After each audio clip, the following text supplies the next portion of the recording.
Euh, pour moi, The Wall est l'occasion d'un voyage que j'aborde sans trop d'a priori, sinon que le désir de bien communiquer.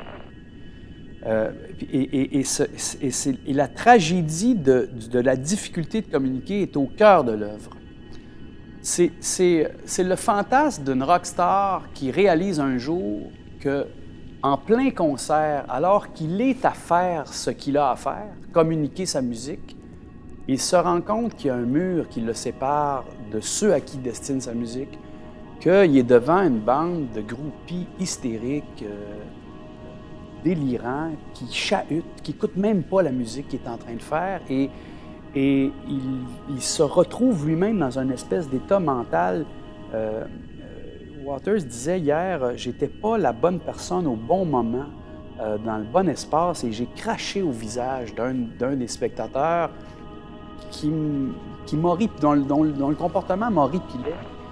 Et tout à coup, c'est devenu, à cet instant-là, la prise de conscience de cette espèce de fantasme que j'avais d'édifier un mur entre moi et mon public, entre moi et le restant du monde.